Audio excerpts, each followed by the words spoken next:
That's right. Family Medicine's leading voice in social media, in my own mind. This is the Family Medicine Rocks podcast. My name is Mike Sevilla. And so tonight we're previewing tomorrow night's show number 248, where Dr. Glenn Stream, the president of the American Academy of Family Physicians, will be appearing here at 9 p.m. Eastern, 6 p.m. Pacific, here at blogtalkradio.com/FamMedRocks.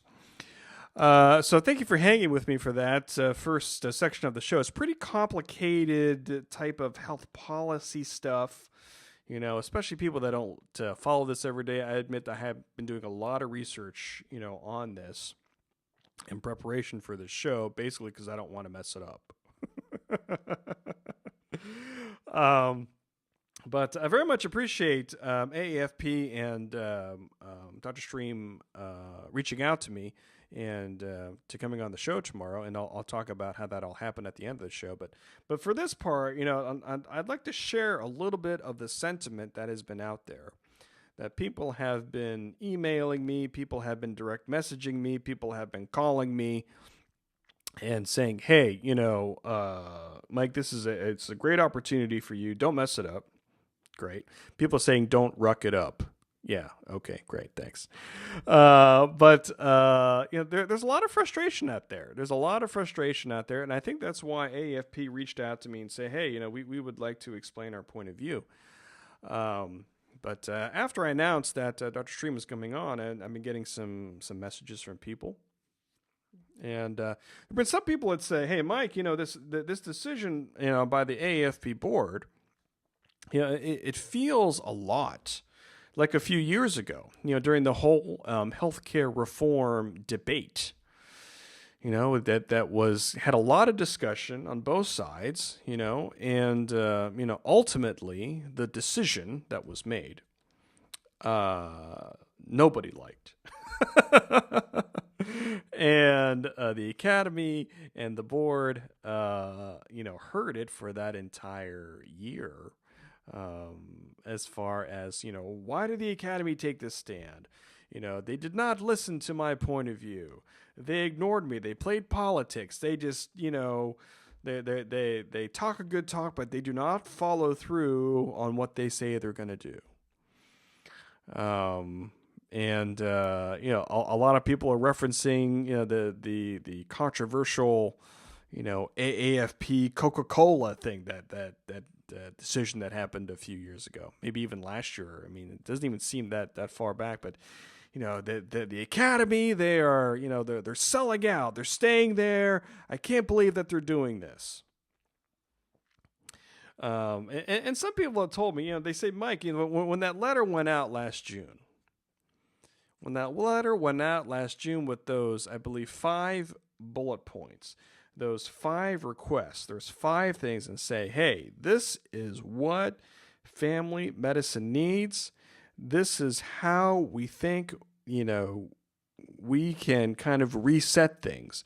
We can kind of get the ruck on the right path to value primary care more because we don't feel valued.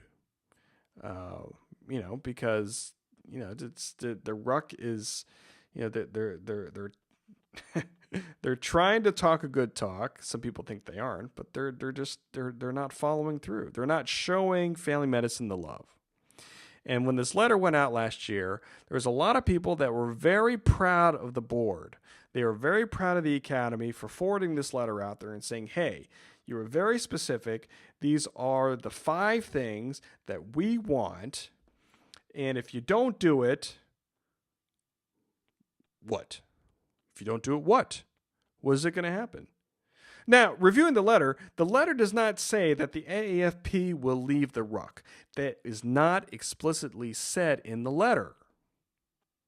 But in those state meetings that I went to last year, there were a lot of people that said, you know, it's unwritten, it's not in there, but the AAFP should leave this health policy group, this health policy committee. It should leave the ruck. That would be a huge statement to our members. It will be a huge statement to primary care. It will be a huge statement to those policymakers there in Washington.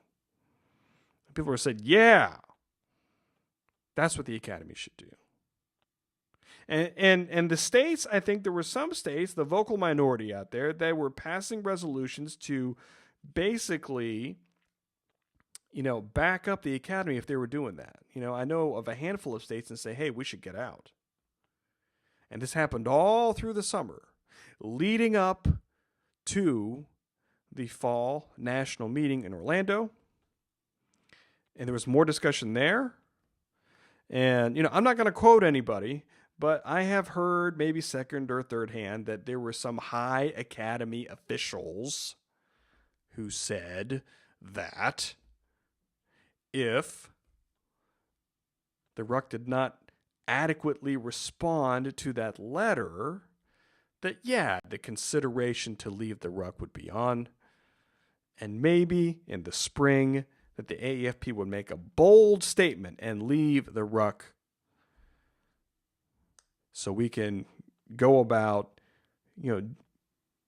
getting our advocacy, getting our message out in other ways. Why waste our time being in a RUC or the RUC?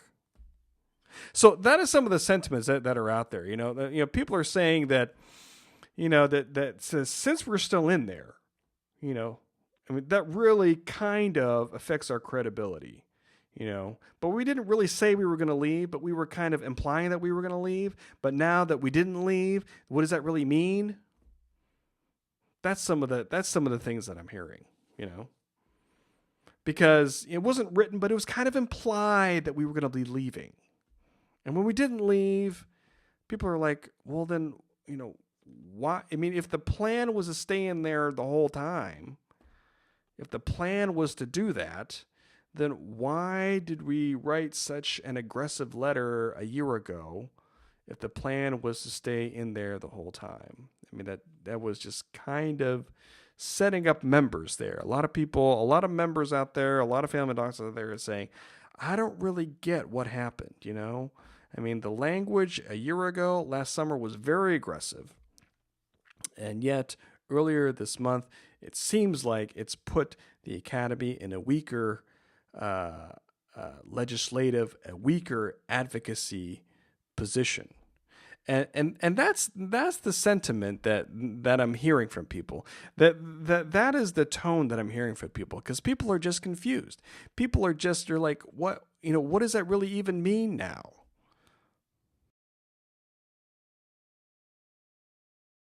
It was also announced that the academy is going to, try to bypass the RUC and to make these recommendations directly to Medicare, directly to CMS.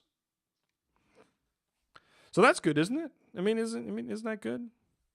So I think that, some of the things that, the main questions that I'm going to be having is, basically, just having, Dr. Stream, explain basically the process. What was the process by which the board made this decision?